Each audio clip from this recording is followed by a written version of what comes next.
Good afternoon, everyone. So today we are taking the topic on the planets of the Jyotish. So this recording will be on the uh, the name signs owned by each planet, their aspects, their key significators, and some important details about each planet. So Sun has other names like Surya and Ravi, and it owns its natural ownership is sign Leo or Simha, which is the fifth house, uh, fifth natural house. And the key characteristics and nature of Sun, male, it's a male planet. It's a king among the solar system. It represents the Pitta or the fiery aspect within the body, and it is Sattvic, but it's a malefic planet.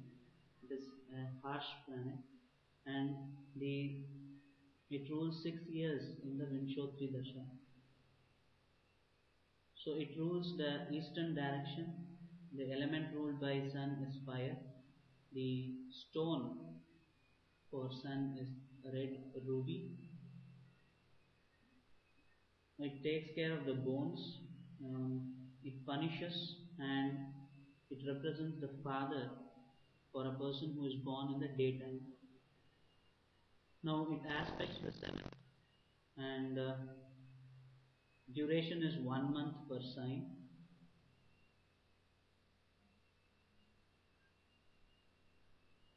So exaltation is at 10 degrees of Aries, and debilitation is 10 degrees of Libra, and Mula Trikona is 0 to 10 degrees between Leo.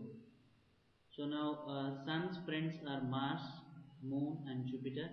Enemies are Saturn and Venus, and Sun is neutral to Mercury. The key significators are ambition, authority, boldness, chest and head, consciousness, courage, determination, energy, faith, fame, father, inflexible, kingly qualities, impact of one's personality, influence, nobility, optimism, personality, political power, reliance on self, soul, and vitality. So these are some of the key significators of planet Sun. Next planet in the solar system is which are considered to be influencing human life is Moon. The other names of Moon is Chandra and Soma, and the zodiac owned by Moon is Cancer or Karkataka. Moon is a female planet. It's a queen among the solar system. It rules the Kapha and Vata, the Tridoshas, as per the Ayurveda. So it's a Sattvic planet. It's a mutable planet and it's a benefic. And its dasha in the Vimshotri dasha is 10 years period. Now it rules the northwestern direction. Uh, the element ruled by Moon is water, and its gemstone is pearl. It rules the blood in the human body, and it tempts the person, or it's called the Mahamaya, and it rules the mother, or it signifies the mother for a person born during night time in a person's horoscope. Now it has seventh aspect. Um, in every 2.25 days, it moves from one sign to the other. It is exalted in 3 degrees of Taurus and debilitated at 3 degrees of Scorpio, and its Mula Trikona is 4 to um,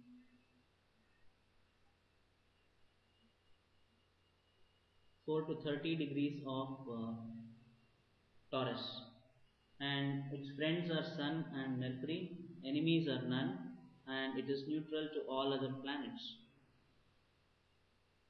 Now, Moon's key significators are beauty, conception, childbirth, blood, calmness, clothes, mother, emotions, feminine qualities in a person, granular system, groceries, commodities, overall health of a person, overall life, nocturnal, navigation, nourishing, passion, romance, peace, thinking, vegetation, water, and womb. So the next planet is Mars, and the other names of Mars are Mangal and Kuja. It owns Aries or Mesha, the first house of the natural zodiac, and Scorpio or Virchaga, the eighth house of natural zodiac. It's a male planet. It's the military or the force among the planetary system, the soldier among the planetary system. It among the three doshas, it rules the pitta. It's tamasic in nature, and it can be a retrograde planet. Retrogression is when, with respect to the movement of Earth, when the planet Mars or other planets seem to be going backward, then it's called retrogression. It's a malefic planet. It's a Krura Graha, and it's a planet which punishes the person. It rules the 7 years dasha among the Vinshotri dasha. Now it rules the southern direction. Among the elements, it rules the fire. Coral is the stone for appeasing Mars. Uh, it signifies the muscles and the marrow among a human being. It's a planet which punishes, and it rules the siblings among relations. Now, Mars has the seventh house, fourth house, and the eighth house aspect. It takes 1.5 months to transit from one sign to the other, and it is exalted at 28 degrees in Capricorn and is debilitated at 28 degrees Cancer. And its Mula Trikona is 0 to 18 degrees in Aries. Now, friends for Mars are Moon, Sun, and Jupiter. Enemies are Mercury, and it is neutral to Venus and Saturn. So, the key significators of Mars are energy, impulsive, impatient, competition, combat, courage, daring, passion, inimical to idleness, strength, initiative, muscles, police, army, fire, rescue, red things, military, aggressive nature, accidents, bleeding, disaster, heroism, chemistry, love for work, self confidence, and self employed. So these are some of the key significators of Mars. The next planet being Mercury, it's called Buddha or Saumya. It rules the Gemini or Mithuna, the third house in the natural zodiac, the third sign in the natural zodiac. Similarly, it rules Virgo or Kanya, the sixth house or the sign in the natural zodiac. It's a neuter planet, neither male nor female.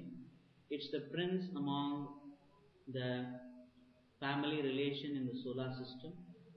It has all the doshas, three doshas, namely Vata, Kapha, and Pitta. It's a Rajasic planet or a passionate planet, and it's a malefic and benefic both, depending upon which planet is it associated with. It's a mutable planet, and it has 17 years dasha in the Vimshotri dasha. Mercury rules the northern direction. It rules the earth element among the five elements. Its stone is emerald. It rules the skin. It rules diplomacy and maternal uncle among the relations. Now it has the seventh house aspect. It takes approximately 1 month to transit from one sign to other. It's exalted at 15 degrees of Virgo and debilitated at 15 degrees in Pisces. Its Mula Trikona sign is 16 to 20 degrees Virgo. And its friends are Sun and Venus, enemies are Moon, and it's neutral to Mars, Jupiter, and Saturn. Now, Mercury, key significators of Mercury is communication, diplomacy, speech, writing, bridging, advertising, study, books, education, accuracy, calculation, logic, journalists, fun, liberal, messengers, public speakers, publishers, scholars, short distance, day to day travel, editing, convertible nature, and its sexless. So the next planet among the planetary system or the grahas which influence human beings are is the Jupiter or Brahaspati. Now it rules Sagittarius or Dhanus, the ninth natural zodiac, and Pisces or Meena, the 12th among the natural zodiac. The 12th sign among the natural zodiac. It's a male planet. It acts as an advisor or the guru or the preacher among the planetary systems. It's Kapha, rules the Kapha among the three doshas. It's a sattvic planet and it's a benefic, or it counsels and nurtures and guides the person, and it rules the 16 years dasha among the Vimshodri dasha. It rules the north among the five elements. It rules the ether and the space. Yellow sapphire is the stone to energize Jupiter. It rules the fat among the person. It counsels and it is the significator of children. It has the 7th, 5th and the ninth house aspect from the place where it is situated. It takes approximately 1 year to transit from one sign to other. It is exalted at 5 degrees of Cancer and debilitated at 5 degrees in Capricorn. Now, its Mula Trikona is 0 to 13 degrees in Sagittarius. Its friends are Moon, Mars, and Sun, Mercury, and it is neutral to Saturn. Now, Jupiter signifies wisdom, philosophy, protection, giving, wealth, generosity, advice, religion, faith, priests, teachers, judges, um, content, laziness, fat, expansion, faith, higher education, justice, honesty, finance, honor, law, insurance, physicians, liver, conver- conservative, optimism, peace, sacrifice, speculation, establishment, Vedanta, reputation, trust, and scriptures. So, the next planet among the grahas are now Venus is a passionate planet. It's called Shukra and it rules the um, second and the seventh sign in the natural zodiac, namely Taurus or Vrishabha and Libra or Tula, which is the second and seventh respectively. It's a female planet. It acts as an advisor. It rules the Vata and Kapha, and it is Rajasic in nature. It's a benefic planet and it has 20 years dasha among the Vimshodri dasha. It rules the southeastern direction. It rules the element water. Mm, Gemstone is diamond. It, it controls the semen and the ovum among male and female. It acts as a counsel and it represents the spouse with regard to relation. It has the seventh house aspect. It takes approximately 1 month to transit from one sign to other.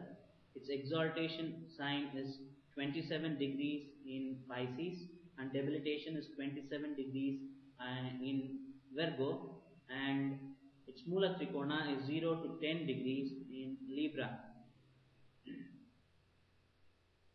And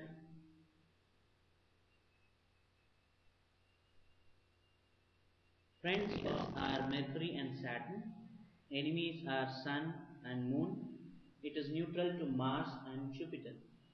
Now, refinements, enjoyments, beauty, attainment, pleasures, amusements, art, charm, attractiveness, clothes, comforts, vehicles, cultured, delightful, sociable, sensual activities, romance, happiness, harmony, illusions, infatuations, passions, love, lust, marriage, polished gems, worldly advice, shopping, and television all are taken care by Venus.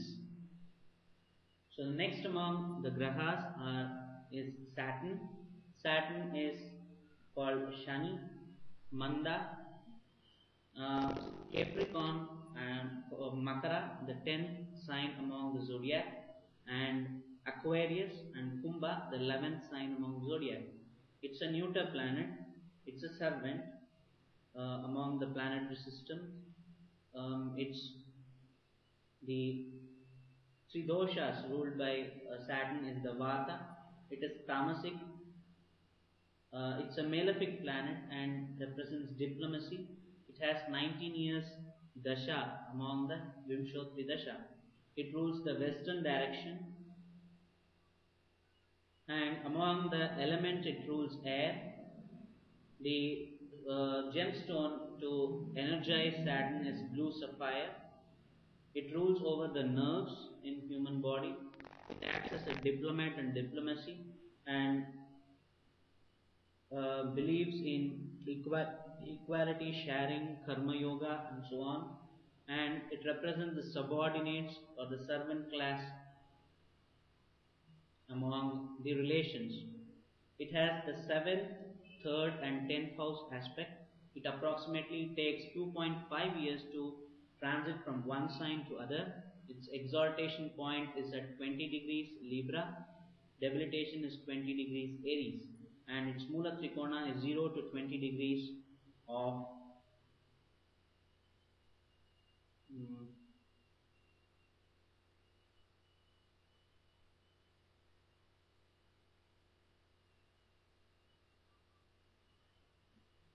0 to 20 degrees of Capricorn,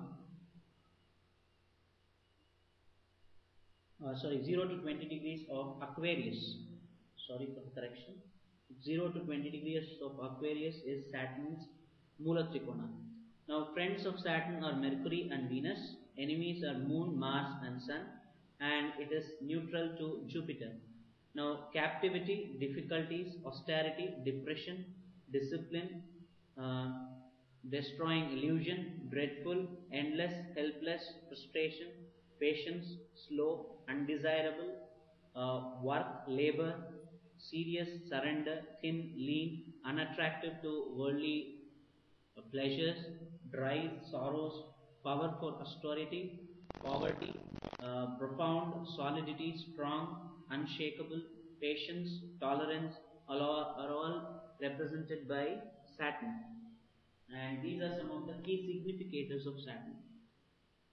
The next planet is Rahu, the northern node, and it's a female planet. It's an outcast. It rules the Pitta and Kapha among the Tridoshas. It's a tamasic planet and it is always retrograde. And it's a malefic planet. It has 18 years dasha in the Vimshodri dasha. It rules the southwestern direction, and its stone is isonite, and maternal grandfathers are all represented by grandparents are represented by Rahu, and it has second, fifth, and ninth aspect. Second, fifth, seventh, and ninth aspect. It takes approximately 1.5 years to uh, transit from one sign to another, and its exaltation sign is in Taurus, and debilitation is in Scorpio. Um, Rahu is not a friend or an enemy to anybody. It afflicts all the planets, all the other planets. Sudden change, destiny, foreign elements, inevitable loss, poisons, powerful, no escape, violence, accidents, afflictions, astrologers, cosmic law, bad characters, undesirable, beyond help, cheaters, corruptionists, dangerous people, fear, past life debts, insanity, um, good later part of life through difficulty, hysteria, and so on are all key significators of the Graha Rahu. The next Graha is Ketu or the southern node. Now, Ketu is a neuter like Mercury. It's again an outcast planet. It's Vata and Pitta. It rules the Vata and Pitta among the Tridoshas. It's a tamasic planet and it is always retrograde. It's a malefic planet and it has 7 years Dasha and Shotri Dasha. Now,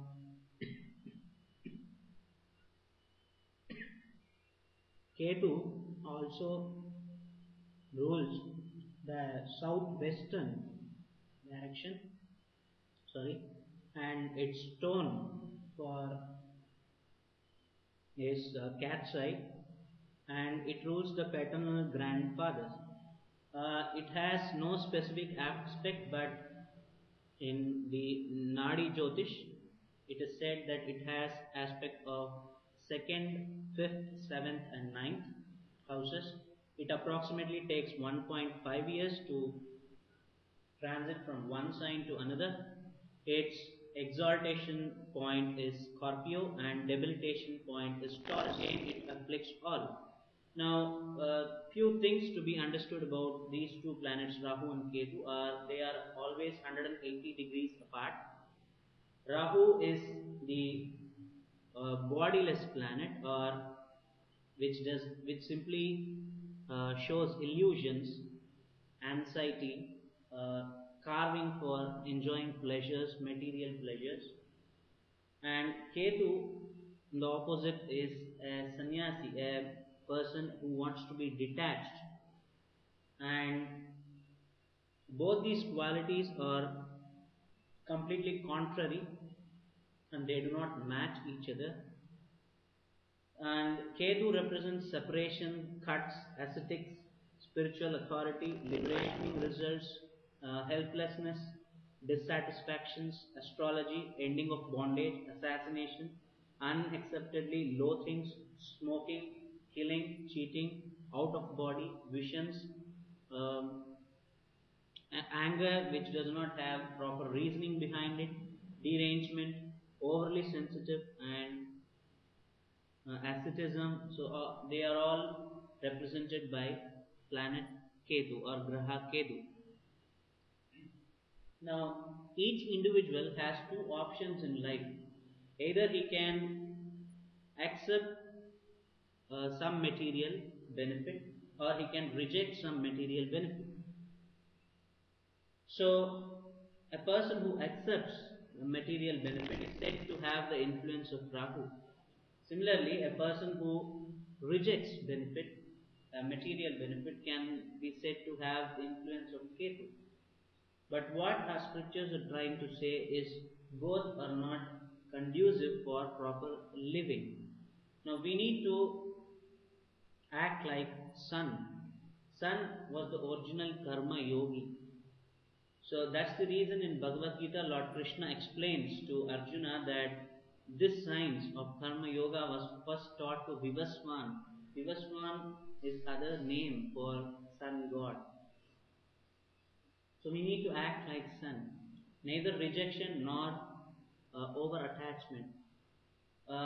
The whole material creation here has been given for each and every material thing what we have around us is has some importance. It can be utilized very effectively.